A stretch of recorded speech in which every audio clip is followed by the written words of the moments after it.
جذبہ قربانی۔ دنیا انسان کے لیے امتحان کی جگہ ہے، جبکہ آخرت اس دنیا کے امتحان میں کامیابی پانے والوں کے لیے اعزاز و انعام اور ناکام ہونے والوں کے لیے ذلت و سزا کا مقام ہے۔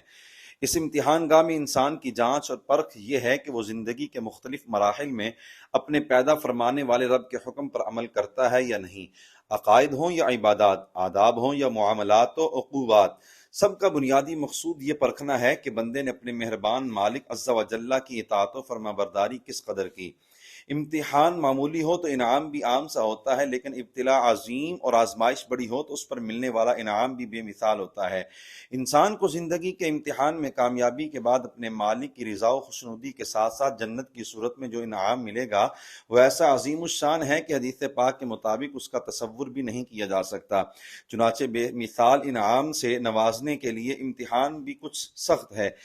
ایک طرف انسان کو ناکام کرنے کے لیے شیطان اور اس کے چیلوں کے وسوسے ہیں، نفس امارہ کی چالیں ہیں اور دنیا کی رنگینیوں عارضی لذتیں ہیں، جبکہ دوسری طرف اس کی کامیابی کے لیے خالق کائنات نے اسے عقل سلیم عطا فرمائی، پھر عقل کی رہنمائی کے لیے انبیاء کرام علیہم الصلوات و تسلیمات کو مبعوث فرمایا، آسمانی صحائف و کتب نازل فرمائیں، انسان کے لیے دل میں اچھے خیالات ڈالنے کے لیے ایک معزز فرشتہ مقرر فرمایا، اور سب سے بڑھ کر یہ کہ سچی نیت کے ساتھ فرما برداری کی کوشش کرنے والوں کی خود رب تعالی مدد فرماتا ہے۔ اس صورتحال میں اگر انسان امتحان میں کامیاب ہو جائے، شیطانی وسوسوں کو جھٹک دے، شریعت کی مخالف چاہتوں اور خواہشات کو اپنے رب کے حکم پر قربان کرے، قرآن و سنت کے احکام سے ٹکرانے والے دنیاوی فوائد کی آخرت کے درجات کی خاطر قربانی دے، تو رب تعالیٰ کی رضا پانے کے ساتھ ساتھ دونوں جہانوں میں عزت کا حقدار ہو جاتا ہے۔ لیکن اگر اپنے رب کی اطاعت و فرما برداری اور اپنی چاہتوں کی قربانی میں ناکام ہو تو اپنے مالک کو بھی ناراض کرتا ہے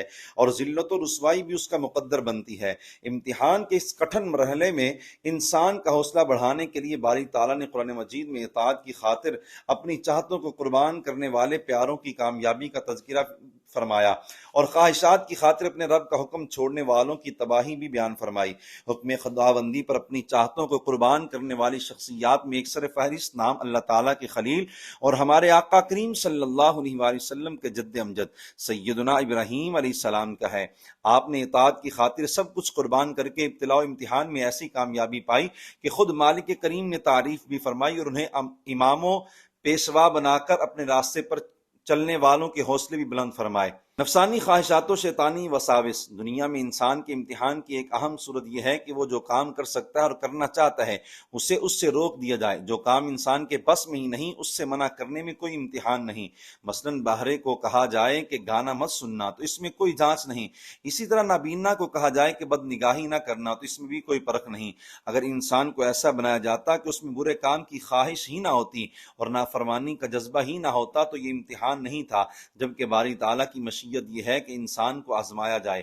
اور کامیابی حاصل کرنے پر اسے عظیم الشان انعام سے نوازا جائے۔ چنانچہ قدرت نے شیطان کو بھی انسان پر قدرت دی ہے، اس کی ذات میں برائی کی دعوت دینے والی قوت یعنی نفس امارہ کو بھی رکھا ہے، دنیاوی مفادات بھی اس سے متعلق ہیں۔ ارشاد باری تعالیٰ ہے ان النفس لامارۃ بالسوء الا ما رحم ربی ان ربی غفور الرحیم، بے شک نفس برائی کی بہت تلقین کرنے والا ہے مگر جس پر میرا رب رحم فرمائے، بلا شبہ میرا رب بہت بخشنے والا بے حد رحم فرمانے والا ہے۔ صاحب نالین و وسادہ سیدنا عبداللہ بن مسعود رضی اللہ تعالیٰ عنہ سے روایت ہے کہ مصطفیٰ جان رحمت صلی اللہ علیہ وآلہ وسلم نے ارشاد فرمایا ما منکم من احد الا وقد وکل به قرینہ من الجن وقرینہ من الملائکۃ، یعنی تم میں سے ہر ایک پر ایک ساتھی شیطان اور ایک رفیق فرشتہ مقرر ہے۔ شیطان اس کے دل میں برے خیالات و وسوسے ڈالتا رہتا ہے جبکہ فرشتہ اسے اچھی باتوں کی طرف توجہ دلاتا رہتا ہے۔ اب جو شخص شریعت کے حکم پر عمل کرے اپنی خواہش کو قربان کر دے وہ اللہ تعالیٰ کو بہت پیارا ہوتا ہے۔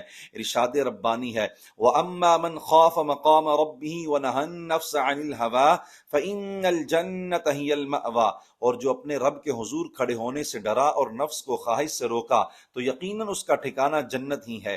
خلیل الرحمن علیہ السلام کا جذبہ قربانی۔ خلیل الرحمن سیدنا ابراہیم علی نبینا علیہ الصلوۃ والسلام نے پوری زندگی اپنے مالک جل جلالہ کی اطاعت کے لیے اپنی چاہتوں کو قربان کیا۔ توحید باری تعالیٰ کی خاطر پوری قوم کے مقابلے میں تنے تنہا کھڑے رہے، وطن چھوڑا، آگ میں جانا قبول کر لیا، اور 99 سال کی عمر میں اللہ تعالیٰ نے سیدنا اسماعیل علی نبینا علیہ الصلوۃ والسلام کی صورت میں چاند جیسا بیٹا عطا فرمایا تو اس کے جوان ہونے پر حکم دیا کہ اسے اپنے ہاتھ سے ذبح کر دو۔ سوچئے کہ ایک بوڑھے باپ کے دل میں اپنے سہارے چاند سے بیٹے کے بارے میں کیا ارمان ہوتے ہیں، مگر پیارے خلیل نے اس موقع پر بھی اپنی چاہتوں کو یوں قربان کیا کہ مالک کریم نے تعریف کرتے ہوئے فرمایا فلما اسلم وتلہ للجبین ونادیناہ ان یا ابراہیم قد صدقت الرؤیا انا كذلك نجزی المحسنین ان هذا لهو البلاء المبین۔ یعنی تو جب ان دونوں نے ہمارے حکم پر گردن جھکا دی اور باپ نے بیٹے کو پیشانی کے بل لٹایا،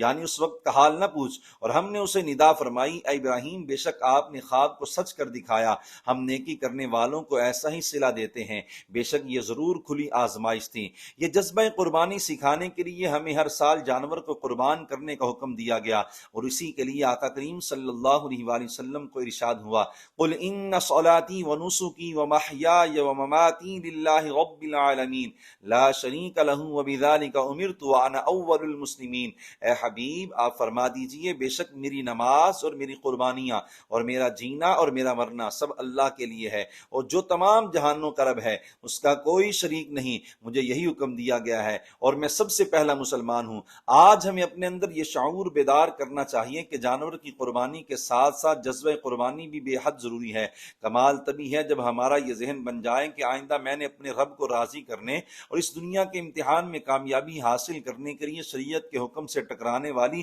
ہر چاہت، خواہش، آرزو اور مفاد کو قربان کر دینا ہے۔